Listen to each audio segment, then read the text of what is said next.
Hello, so today we're going to talk about Chlorambucil. This is group 22 and it consists of Ali Rivera, Lydia Rivera Cruz, Jerry Roche, Gretel Rodriguez, and Stephanie Romano. Chlorambucil, also known by its brand name Leukerin, has the structure seen here. The dihaloalamines play a large role in its mechanism that we will show and discuss in a few moments. Other factors of its structure, such as the central aromatic ring, will also play a part in its pharmacokinetic properties. But let's talk about what chlorambucil is first. Chlorambucil, or leukerin, is a bifunctional DNA alkylating nitrogen mustard. Some other drugs in this class include meclotheramine, also known as mustargin, melphalan, cyclophosphamide, which is actually the most popular nitrogen mustard, ifosfamide or Iflex, as well as thiotepa.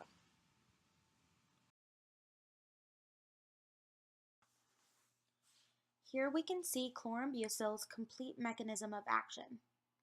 A great characteristic of this medication is that it's non-phase dependent, meaning we are able to use it to kill cancer cells at any phase in the cell cycle. We're going to take a look at this mechanism step by step to further understand the process by which chlorambucil has its therapeutic effect.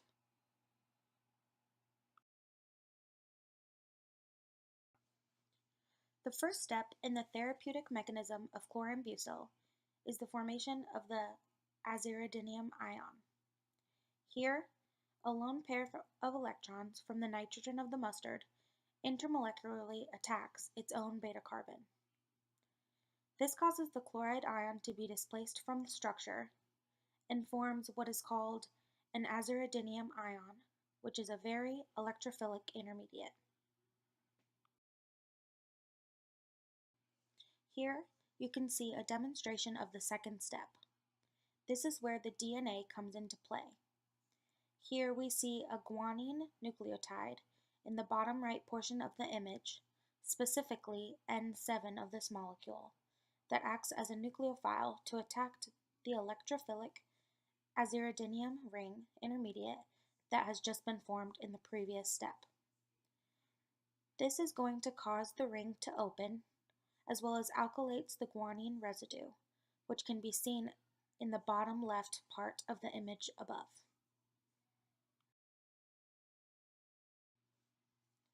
The previous two steps that we just discussed are repeated with the second haloalkylamine chain of the mustard to leave either intra or inter-strand cross-linked DNA. What this means is if we have inter-strand cross-linked DNA, the connected guanines will be on opposite sides of the DNA. On the other hand, if there is intra-strand cross-linked DNA, this will indicate that the connected guanines are on the same strand of DNA.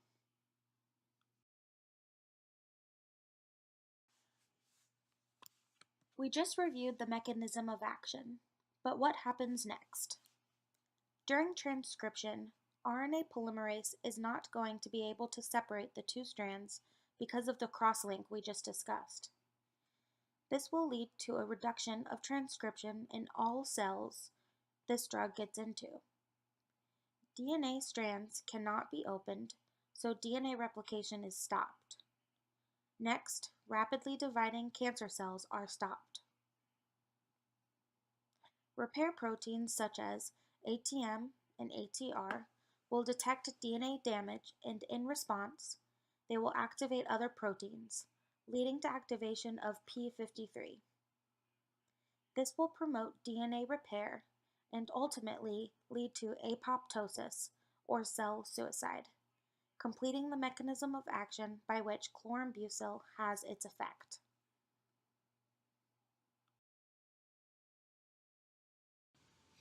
Similar to all anti-cancer agents, some of the most common acute toxicity include nausea and vomiting. Once the patient has been on a chlorambucil therapy, some of the more delayed toxicity include moderate depression of the peripheral blood count, severe bone marrow depression, with leukemia that may occur with high doses, as well as thrombocytopenia and bleeding. Some specific effects that should be considered are the black box warning of chlorambucil, as it may cause severe bone marrow suppression, like we previously discussed, that may be associated with severe neutropenia. Additionally, chlorambucil affects human fertility and may be considered mutagenic and teratogenic. Studies and results of treatment have also shown chromosomal damage. Finally, the last black box warning to consider is the potential for secondary malignancy. Something to remember is the very drug we use to cure cancer are the same drug that can cause cancer.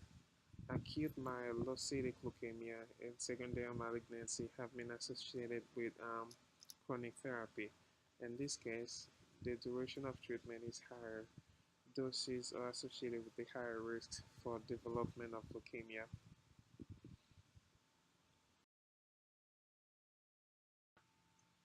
Some considerations to take in regard to drug interactions and combinations that should be avoided include vaccines, such as adenovirus, cholera, polio, and smallpox vaccines, immunosuppressants like tacrolimus and natalizumab, and some myelosuppressive agents, including dipyrone and terferopron. While all these examples are combinations that should be avoided, it is important to note that the dose and timing of administration of these medications will affect the potential for interaction.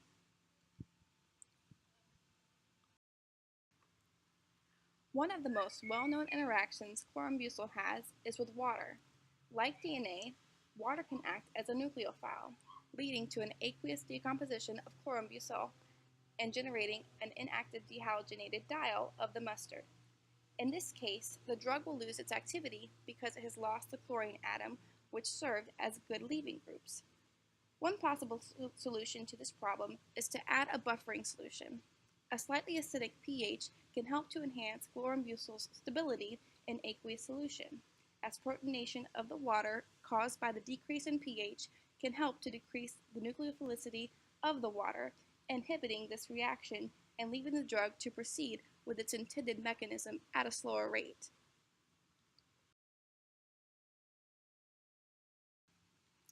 Chlorambucil has an aromatic R group that plays a large role in its pharmacokinetic features.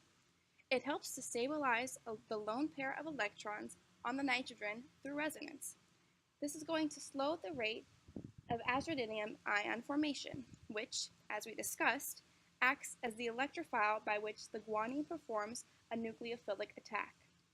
This controlled reactivity will allow for oral administration, a reduction in the severity of potential side effects, as well as allowing for enhanced tissue selectivity because the slower formation of the azridinium ion, the longer the mustard to remain intact, providing it with the time to reach its targeted malignant cells. Some pharmacokinetics properties include rapid and complete absorption of more than 70% of GI tract. This absorption can be reduced with food, so that should be considered when dosing regimen. The volume of distribution of the medication is about 0.3 liters per kilogram and is highly protein bound, primary to albumin. Chlorambucil undergoes extensive hepatic metabolism, primary to its active metabolite, phenylacetic acid. It has a half-life elimination of about 1.5 hours, and its peak plasma concentration can be measured within 1 hour of administration. This medication is excreted in the urine almost completely within 24 hours as inactive metabolite, and less than 1% is excreted unchanged. Some mechanisms of resistance include increased DNA repair by the cell's corrective proteins.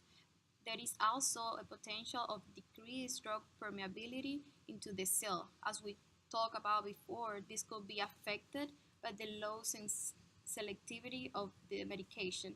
It is important to note that while these resistant mechanisms are possible, there is not always cross resistant across all alkaline agents. Overall, these medications serve as a successful agent in the management of Hodgkin and non-Hodgkin lymphoma, as well as in the treatment of chronic lymphocytic leukemia. It is commonly used in combination regimens and is considered a relative effective option in treatment.